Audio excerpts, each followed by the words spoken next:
ஹல்லேலூயா ஆமென் ஹல்லேலூயா ஹல்லேலூயா ஆமென் ஹல்லேலூயா.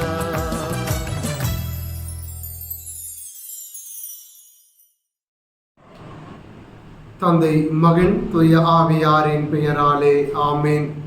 இயேசுவில் அன்பார்ந்த இறை மக்களே, மீண்டும் ஒரு முறை வார்த்தையோடு உங்களை சந்திப்பதில் மகிழ்கின்றேன். உங்களை நான் வாழ்த்துகின்றேன். இந்த நாள் முழுவதும் உங்களுக்கு ஆசீர்வாதமாக அமைய நான் ஜெபிக்கின்றேன். குறிப்பாக இன்றைய நற்செய்தியிலே மத்தேயு எழுதிய நற்செய்தி 8ஆம் அதிகாரம் 1 முதல் 4 வரை உள்ள இறை வார்த்தை பகுதி. ஒரு தொழுநோயாளி இயேசுவுக்கு அருகிலே கடந்து வருகின்றான். ஆண்டவரே, நீர் விரும்பினால் என்னை சுகமாக்கும் என்று சொல்லி ஆண்டவருடைய பாதத்திலே தன்னையே அர்ப்பணிக்கின்ற ஒரு மனிதன். ஆண்டவரும் அவனுடைய இயலாமையில் அவனுடைய குறைகளை ஏற்றுக்கொண்டு அவனை தொட்டு சுகப்படுத்துகின்றார்.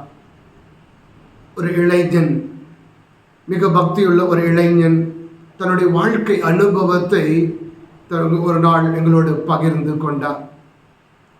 அவன் சமூகத்திலே யாருக்கும் வேண்டப்படாதவனாக, குடிவெறிக்கும் பலவிதமான தீமைக்கும் விபச்சாரத்துக்கும் அடிமைப்பட்டு கிடந்த ஒரு இளைஞனாக இருந்தான். ஆனால் யாரோ ஒருவர் அவனை கட்டாயப்படுத்தி, நீ கேரளாவில் இருக்கிற டிவைன் தியான இல்லத்துக்கு நீ போ என்று சொல்லி அவரை அங்கே அனுப்பி வைக்கின்றார்கள். அந்த மகனும் வேண்டா வெறுப்போடு அந்த தியான இல்லத்துக்கு போகின்றான்.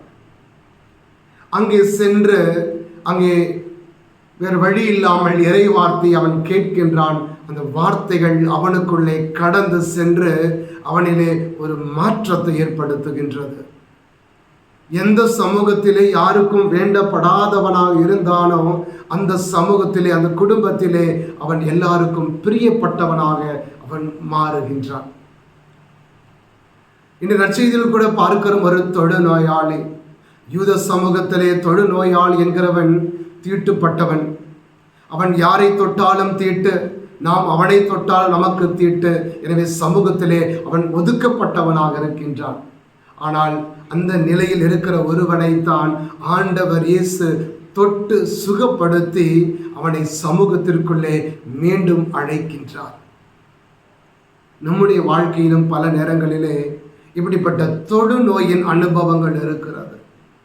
சமூகத்தில் இருந்தும் இறைவனிடமிருந்தும் நம்மை அகற்றக்கூடிய தொழுநோயின் அனுபவங்கள் நாமும் உணர வேண்டும். இந்த நற்செய்தி நமக்கு 3 சிந்தனைகளை கொடுக்கிறது.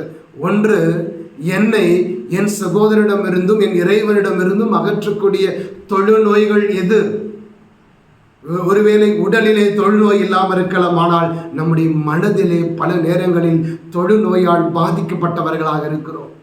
கோபம் என்னும் தொழுநோய், வெறுப்பு என்னும் தொழுநோய், விபச்சாரம் என்னும் தொழுநோய், பகைமை என்கின்ற தொழுநோய், சூதாட்டம் என்கின்ற தொழுநோய், பேராசை என்கின்ற தொழுநோய், இப்படி பலவிதமான தொழுநோய்கள் நமக்குள்ளும் இருந்து கொண்டு நாம் இறைவனையும் அன்பு செய்ய முடியாமல், நம் உறவுகளையும் அன்பு செய்ய முடியாமல், யாருக்கும் வேண்டாதவர்களாக நம்முடைய வாழ்க்கையிலே மாறிக்கொண்டிருக்கிற நிலை நம்மில் இருக்கிறதா?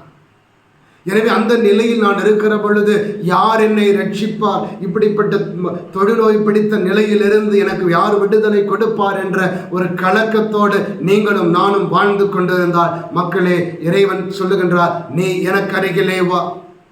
இந்த தொழுநோயாளி ஆண்டவருக்கு அருகிலே வந்து தன்னுடைய குறையுள்ள நிலையை முழுவதுமாக இறைவனுக்கு அர்ப்பணித்தது போல நமக்குள் இருக்கக்கூடிய அது குறையுள்ள நிலையை ஆண்டவருக்கு அருகிலே விட்டு கொடுக்கிற பொழுது, அன்பார்ந்தவர்களே, இறைவன் தன்னுடைய இரத்தத்தினால் கழுவி நம்மை தூய்மைப்படுத்தி நம்முடைய இதயத்தை அவருடைய இதயத்தை போல மாற்றி நம்மை பிறருக்கும் இறைவனுக்கு முன்பாக உகந்தவர்களாக, ஏற்புடைய மக்களாக ஆண்டவர் நம்மை மாற்றுவார்.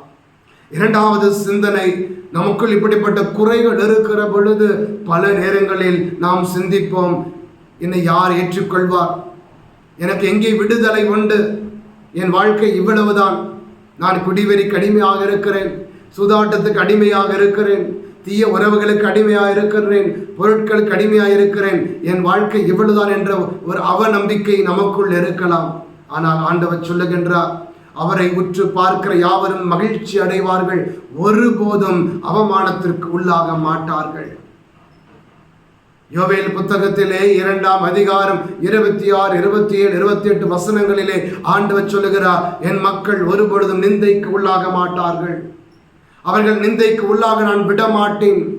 இஸ்ரேலின் கடவுள் இருக்கிறார் என்றும் அவர்கள் மத்தியில் வாழ்கிறார் என்றும் இந்த உலகம் அறிந்து கொள்ளட்டும். காரணம், நானே அவர்களுக்கு நிறைவளிப்பேன் என்று ஆண்டவர் சொல்லுகின்றார். எனவே நம்முடைய வாழ்க்கையிலே இந்த உலகம் நம்மில் ஏற்றுக்கொள்ளாத பலவிதமான தீமைகள் நமக்குள் இருக்கலாம். ஆனால் இந்த உலகம் தராத விடுதலையை ஆண்டவர் நமக்கு தர விரும்புகின்றார். எனவே அன்புக்குரியவர்களே, நாம் இறைவனுக்கு அருகிலே நாம் சுமந்து கொண்டிருக்கின்ற துயரங்கள், வேதனைகளை சுமந்து கொண்ட ஆண்டவருக்கு அருகிலே வருவோம்.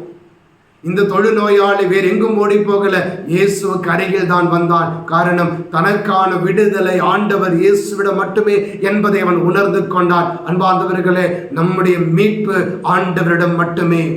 அவருக்கு அருகில் வராமல் நமக்கு விடுதலை இல்லை. எனவேதான் திருத்தூதர் பணி 4ஆம் அதிகாரம் 12வது வார்த்தை சொல்லுகிறது, வானத்தின் கீழ் அவரால் அன்றி நமக்கு வேறு எவரால மீட்பு இல்லை. நாம் மீட்பு பெறுமாறு வானத்தின் கீழ் ஆண்டவர் இயேசு என்ற பெயர் இல்லாமல் வேறு எந்த பெயரும் கொடுக்கப்படுவது இல்லை. எனவே குறைகளிலே, வேதனைகளிலே நம்பிக்கையோடு இயேசுவுக்கு அருகிலே வர வேண்டும். நாம 3வது சிந்தனையாக நற்செய்தி சொல்லுவது, அப்படி நீ இயேசுவுக்கு அருகிலே வருகிற பொழுது உன் வாழ்க்கையிலே பாவத்தினால் எதையெல்லாம் இழந்தாயோ, எதையெல்லாம் என்னென்ன ஆசீர்வாதங்கள் எல்லாம் நீங்களும் நானும் இழந்தோமோ அதையெல்லாம் ஆண்டவர் நமக்கு திரும்ப கொடுக்கின்றார். எரேமியா புத்தகத்திலே 15ஆம் அதிகாரம் 19வது வார்த்தை சொல்லுகிறது, என்னிடம் நீங்கள் திரும்பி வாருங்கள், நான் உங்களை முன்னைய நிலைக்கு உயர்த்தி ஆசீர்வதிப்பேன்.